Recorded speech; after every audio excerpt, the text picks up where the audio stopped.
S'il y a bien un jeu qui a marqué mon année 2020, c'est Animal Crossing New Horizons. J'ai torché le jeu tout mon confinement avec plus de 200 heures passées dessus. Je me levais uniquement pour passer ma journée sur mon île et c'était trop agréable. Et j'ai vraiment de bons souvenirs sur le jeu. Entre les sessions pêche, les visites avec mes potes et les heures de négociation sur Discord pour trouver une île avec un bon taux de navets, franchement en repensant à tout ça, je suis devenu complètement nostalgique. C'est pourquoi il y a pas longtemps, j'ai été pris d'un élan de nostalgie et j'ai eu envie de relancer le jeu. Et je souhaitais revivre une expérience giga fidèle à celle que j'avais eue lorsque j'ai lancé le jeu pour la première fois. C'est pourquoi aujourd'hui, on va survivre 100 jours sur Animal Crossing New Horizons. Alors, j'ai pas d'objectif précis, on va juste jouer quotidiennement pour avoir une expérience fidèle à celle de ma première partie. On va chiller tranquillou en faisant des petites sessions tous les jours sans time travel. Avant que la vidéo commence, n'hésitez pas à vous abonner et à liker la vidéo. J'ai pour objectif les 10K avant la fin d'année et vraiment le nombre de gens qui regardent la chaîne sans s'abonner c'est terrifiant. Donc montez dans le train pour cette aventure. Allez aussi me suivre sur Twitter, il y a plein d'infos sur mes aventures, sur ce que je fais et toutes les news pour la chaîne. Sur ce, bonne vidéo. On est donc parti pour survivre 100 jours sur Animal Crossing. On commence notre aventure où on est accueilli par Mélie et Mélo dans un aéroport. Au passage, oui, le jeu est en anglais, mais je voulais améliorer mon vocabulaire parce que je tryhardais le TOEIC à cette époque. Et je l'ai eu. 975 sur 990, donc on peut passer à autre chose. On crée donc notre personnage et on choisit notre île. J'ai décidé de commencer avec une île dans l'hémisphère sud. Comme ça on pourra avoir des requins, vu que j'en ai jamais eu en fait. Dans mon jeu original, je n'ai jamais joué jusqu'à l'été. Et en plus, on est pile poil entre deux périodes, donc c'est pas mal. On va pouvoir avoir tout le panel de poissons et d'insectes. Donc ça nous permettra aussi de changer un peu ce qu'on va pêcher et aussi changer l'ambiance de l'île parce que le décor change avec les saisons. On arrive donc en avion sur notre île et on rencontre mes premiers villageois qui vont vivre avec nous sur l'île. Donc on fait la rencontre de Teddy et Deidre. Bon, ils sont plutôt sympas et je suis rassuré de pas avoir des villageois terrifiants. Et on peut donc enfin faire nos premiers pas sur l'île. Dans Animal Crossing, chaque île possède ses caractéristiques. Et notre île a donc des cerises comme fruits. Fruits que je n'ai jamais eu dans ma précédente partie, vu que mon île était une île à poire dans mes souvenirs. On explore un peu les alentours et on récolte nos premières ressources. Mais on a déjà une première mission, celle d'installer ma tente pour pouvoir dormir. Mais on doit aussi installer celle des villageois parce qu'ils me laissent installer leur tente où on veut. Bon, pour l'instant, j'avais pas trop la vision de ce que j'allais faire sur l'île, donc j'ai un peu mis les maisons au pif.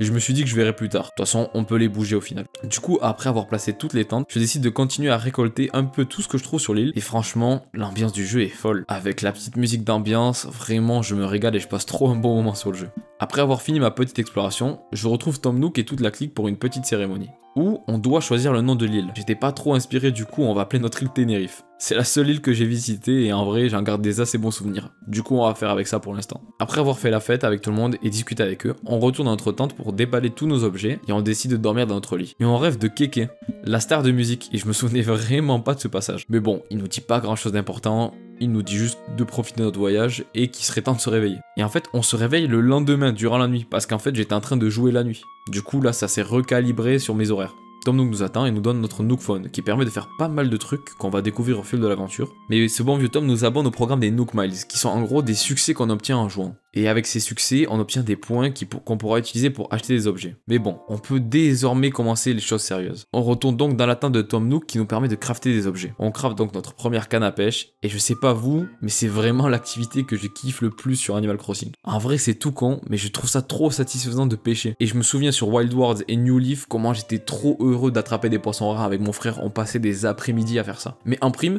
c'est aussi une des meilleures méthodes pour faire de l'argent sur le jeu. Alors oui, il y a les navets, mais bon, pour l'instant on n'y a pas accès. Du coup, on attrape pas mal de poissons différents et on retourne dans la tente de Tom Nook. Il nous donne de nouvelles recettes pour crafter une hache qui nous permet de récupérer du bois et ainsi crafter encore de nouveaux objets. Mais surtout, il nous indique que son ami Tibou souhaite venir ici pour pouvoir étudier la faune et la flore de cette île. Et il nous donne donc une tente à installer pour que Tibou vienne. Au passage, on vend donc tout notre inventaire pour récupérer nos premières clochettes Amélie et Mélo. On reprend donc nos activités et je me fixe pour objectif de planter le plus de fleurs possible et de retirer toutes les mauvaises herbes de l'île. On installe aussi la tente de Tibou pour qu'il puisse venir sur l'île demain. Et on continue donc notre razzia de poissons parce que vraiment je kiffe trop en attraper. Du coup, le jour d'après, Tibou arrive sur notre île et on peut donc lui donner des spécimens différents d'insectes et de poissons qu'on attrape. Et si on lui offre un nombre de certains spécimens, il ouvrira un immense musée sur notre île. Du coup, ça va devenir la quête des prochains jours, attraper plein d'espèces différentes tout en nettoyant l'île. Et au passage, on upgrade notre tente pour enfin avoir une maison. Mais ce n'est pas gratuit. Du coup, on s'endette auprès de Tom Nook, qui va se faire un malin plaisir de nous dépouiller tout au long de l'aventure. Bon, tranquille, on a la maison. Au passage, je vous préviens, mais je n'ai aucun goût pour la déco. Souvent, mes maisons dans ce jeu, c'est juste des dépotoirs à objets. Vraiment, ça va être le grand bazar ici, je vous préviens. Comme on a un peu upgrade nos outils, on commence à avoir une petite routine qui s'installe à chaque fois que je me connecte. On récupère donc du bois, mais aussi de la roche, de l'argile, du métal qui sera utile pour nos futurs crafts. Je me fais aussi piquer par des guêpes, sérieux, dans tous les jeux je suis maudit, c'est infernal. En avançant dans notre aventure, on débloque la possibilité de crafter une perche qui nous permet de traverser les rivières, ce qui nous donne accès à encore plus de ressources, notamment aux fossiles, parce qu'il n'y en avait pas eu sur mon île depuis le début. Et donc, une fois qu'on a un peu récolté tout ce qu'il y avait sur l'île au bout de quelques jours, on arrive donc à remplir les conditions pour que Thibaut ouvre le musée. Et on va donc pouvoir avoir ce maxi musée sur notre île, je suis vraiment trop hype. On croise aussi Gulliver qui s'est échoué sur notre île et on l'aide à récupérer tous les morceaux de son téléphone, pour qu'il puisse contacter son équipe. Et après, le lendemain, normalement, il nous enverra un petit cadeau pour nous remercier. D'ailleurs, comme notre île avance, les villageois ont eux aussi pu construire leur maison à la place de leur tente, ce qui rend quand même beaucoup mieux. En plus, on commence à avoir des crafts bien plus avancés, surtout pour les outils, ce qui les rend beaucoup plus durables. Du coup, en retournant dans la tente centrale, Tom Nook nous indique que maintenant que le musée est en construction, nous pouvons aussi ouvrir une boutique sur l'île. Pour ce faire, il faut ramener 30 unités de chaque type de bois à Melo, ainsi que 30 minerais de métal. Ce qui est vraiment énorme et va sûrement nous prendre beaucoup de temps, au moins une semaine à tout récolter. En attendant, on rembourse notre premier prêt vu que j'avais pas mal farmé les poissons parce que je me régale trop vraiment à pêcher.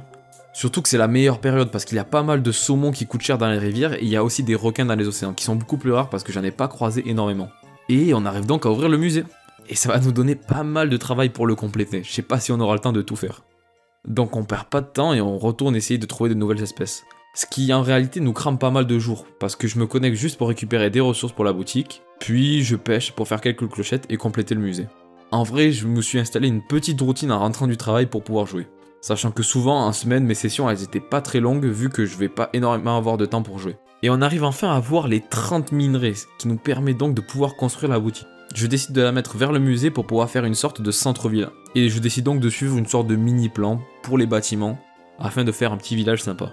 Mais bref, trêve d'architecture, on pourra donc avoir une boutique sur l'île, ce qui régale vraiment. Et donc la prochaine mission que nous donne Tom Nook, c'est compléter le musée et inviter de nouveaux villageois sur notre île. Parce que bon, pour l'instant, on n'est pas trop nombreux. Du coup, durant les prochains jours, la boutique va ouvrir. Et on va passer plusieurs jours à faire des petites sessions pêche, encore une fois, pour pouvoir faire des clochettes. D'ailleurs, dans mes souvenirs, en dépensant une certaine somme d'argent dans la boutique, elle va s'upgrader pour devenir plus grande. Donc on garde ça en tête et on pense à acheter des objets et outils à la boutique régulièrement pour pouvoir arriver à l'agrandir. On commence aussi à planter des fleurs un peu partout pour pouvoir améliorer notre île tranquillement. Un certain jour, Tom Nook nous assigne une nouvelle mission, celle de placer un pont pour améliorer les conditions de vie de l'île. Tout le monde est bloqué sur le morceau qui est accessible dès le début. Donc on réfléchit un petit peu et on choisit l'emplacement.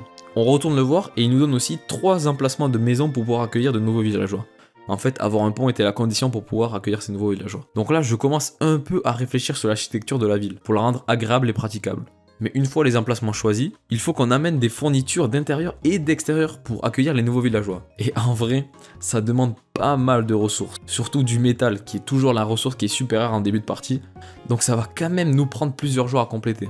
Parce qu'ils sont assez exigeants ces villageois, donc j'espère qu'au moins ils seront stylés. Parce que si on fait tout ça pour avoir des nouvelles monstruosités sur l'île, c'est vraiment pas terrible et je serais dégoûté.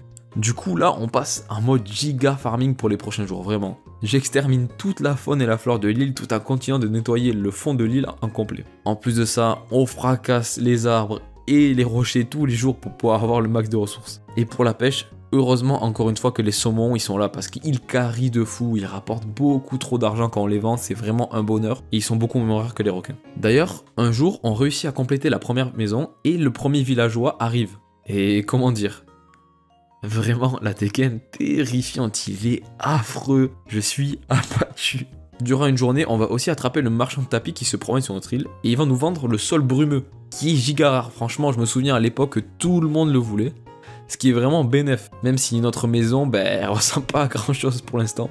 Mais bon, on verra si on peut modifier un peu tout ça plus tard. Du coup, on passe quand même une petite paire de jours à continuer de compléter les dernières maisons et leurs fournitures. En fait, c'est vrai que c'est toujours les minerais de métal et la roche qui nous posent problème en fait. À force d'installer cette petite routine de farming, ça nous permet quand même de générer pas mal de clochettes, mais aussi de farmer pour la boutique. Mais c'est un peu ça que j'aime bien dans ce jeu. C'est pas un jeu qu'on tryhard d'un coup, mais plus un jeu de casu où on fait des petites sessions agréables de temps en temps pour se détendre. Surtout que là où je vis, il fait que pleuvoir et dès que je me connectais sur le jeu, c'était vraiment un petit bonbon agréable pour me détendre. D'ailleurs, je commence à un peu restructurer tout le village avec des barrières que Tom Nook nous a offert, pour que ça ressemble un peu plus à un petit village que des maisons posées un peu partout. En vrai, j'ai essayé de garder une certaine cohérence sur l'île et de la maintenir. Mais du coup, tous nos nouveaux villageois sont arrivés et pour le coup, ils sont pas trop mal.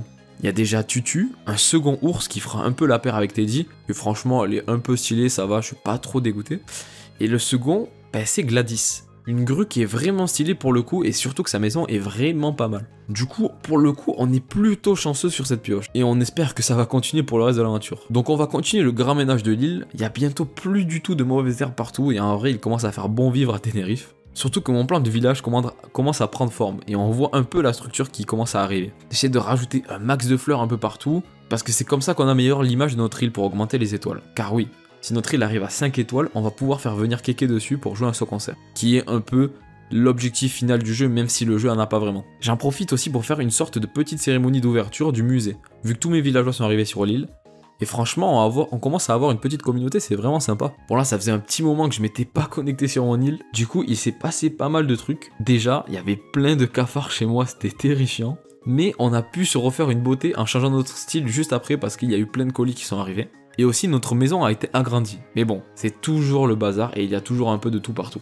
Le truc qui est stylé par contre, c'est que la mairie est là. Et du coup, Marie vient d'arriver sur notre île, ainsi que la place publique. Et franchement, c'est vraiment stylé d'avoir un bâtiment de plus. Finito l'attente de l'affreux Tom Nook, on a un bâtiment complet. Ainsi que Marie qui s'occupe de nous faire l'annonce tous les jours quand on va se connecter. D'ailleurs, comme on n'a pas joué un petit moment, la saison de l'île a changé. Donc on a plein de nouveaux poissons ainsi que de nouveaux insectes à découvrir. Et surtout, toute la structure de l'île a changé. En fait, la thématique, on passe en automne, il me semble, puisque on est décalé comme on est à l'hémisphère sud. Mais ça veut aussi dire qu'on peut pêcher un sélacanthe s'il pleut. Et là, ça serait vraiment la frappe. Parce que c'est vraiment le poisson le plus rare du jeu et avec mon frère, on faisait que se battre pour l'avoir vraiment. En retournant voir Tom Nook, il nous offre une nouvelle mission, celle de placer le camping qui permet de voir de nouveaux villageois sur l'île. Et s'ils nous plaisent, on peut leur demander de s'installer chez nous. Bon, je crois que le premier villageois dans mes souvenirs est obligatoire, donc on espère que ce sera pas vraiment une fraude. Du coup, on s'occupe de placer le camping et on met pas mal de fleurs à côté pour rendre l'endroit confortable.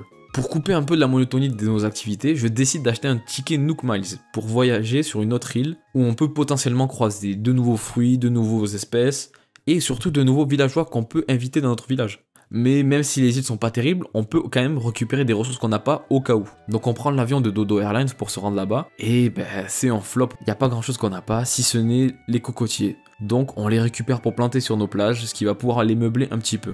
On récupère aussi les autres ressources, c'est-à-dire la pierre, les fruits, et on retourne sur notre île. Et du coup, en arrivant, on plante les cocotiers et on fait 2-3 petites activités avec les villageois. Pour les prochaines sessions, je suis encore retombé dans mon addiction toxique à la pêche. Vraiment, je kiffe trop ça dans le jeu. Faudrait peut-être que je fasse un challenge dessus, genre compléter tout le musée pour les poissons. Dites-moi en commentaire si ça vous intéresse, je pense que je le ferai. D'ailleurs, un certain jour sur notre place du village, on croise Mabel, qui vient pour vendre des vêtements. Je me doute que ça va être un peu comme la boutique à la base. Si j'achète pas mal de vêtements, elle va se décider de s'installer sur notre île. Du coup, on se la joue bon client et on lui achète pas mal de vêtements. D'ailleurs, le camping a enfin ouvert, donc maintenant, on attend juste la venue d'un villageois. Et je prie vraiment pour qu'il soit stylé, mais vu ma changement d'air, je sens que ça va pas être le cas. D'ailleurs, mes villageois commencent à m'apprendre un peu toutes les expressions possibles, ce qui est plutôt cool, surtout quand on joue en ligne, ce qui n'est pas mon cas. Donc, en vrai, Osef. Et le jour arrive où on a un nouveau villageois sur le camping. Et il est vraiment hideux. Je suis abattu, sérieux.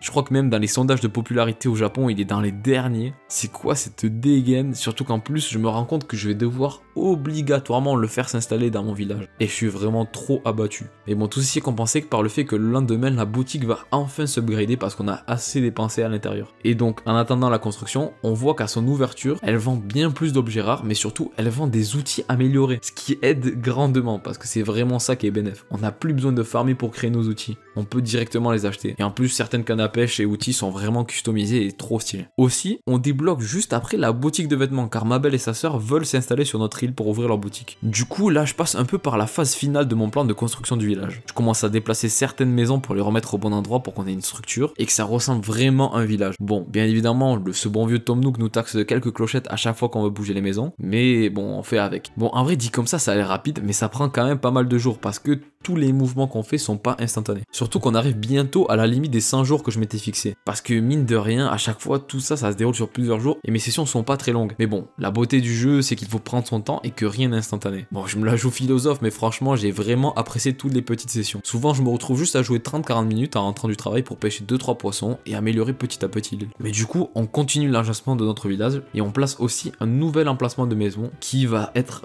acheté le lendemain. Franchement, ça fait grave plaisir parce qu'on va avoir beaucoup de monde qui arrive sur notre île. Du coup, on profite des derniers jours pour finaliser notre installation du village qui commence à être vraiment à mon goût. la boutique de vêtements est ouverte et on peut donc acheter plein de vêtements tous les jours. Même si en vrai j'aime bien mon look actuel dans le jeu que je trouve assez rigolo. On continue donc notre agencement de l'île et ça prend vraiment forme et c'est assez satisfaisant. Mais là, il m'est arrivé une galère parce que j'ai perdu les derniers rushs de notre aventure et je suis vraiment abattu. Bon, en vrai, il se passait pas grand chose de spécial. J'ai continué tranquillement d'aménager notre village et de développer un peu l'île. Genre j'ai changé les ponts par exemple et j'ai un peu bougé 2-3 villageois, ce qui n'est pas vraiment la folie. Juste un des ponts m'a coûté 228 000 clochettes et ça m'a fait galérer à le rembourser. Et un jour, il y a eu un jour de pluie. Et comme notre île a changé de saison, j'ai profité pour spammer la pêche, ce qui m'a permis d'attraper 2 sélacantes dans la même journée. Vraiment, j'étais trop heureux. Surtout qu'ils se vendent super cher, genre ils se vendent 15 000 clochettes, c'est la folie. Et en fait, le jour où j'ai attrapé les 2 sélacantes, ça marquait aussi notre 100e jour d'aventure. Alors oui, mon île est pas giga avancée, mais je suis plutôt satisfait du résultat qu'on a obtenu. Surtout que je voulais vraiment jouer au jeu quotidiennement et ne pas spammer des sessions de 5 heures d'affilée en time travelant pour pouvoir avancer, mais plus jouer le jeu comme il doit être joué. Mais en tout cas, j'espère que cette vidéo vous aura plu. Moi j'ai vraiment apprécié me replonger dans ce jeu relaxant. Donc n'hésitez pas à liker, à vous abonner parce que vraiment le nombre de gens pas abonnés qui regardent mes vidéos c'est terrifiant. Dites-moi en commentaire si vous voulez plus de vidéos sur Animal Crossing, soit je ferai des challenges de pêche ou d'autres challenges ou je continue cette aventure, je vais jusqu'à 200 jours ou 500 jours, comme vous voulez, dites-moi en commentaire. Aussi, suivez-moi sur Twitter pour avoir toutes les informations sur les vidéos et sur moi, sur ce que je fais. Comme ça, quand j'ai des grosses galères, je le dis sur Twitter et vous êtes au courant de ce qui va se passer. Et donc sur ce, c'était Chab. Bye les gars.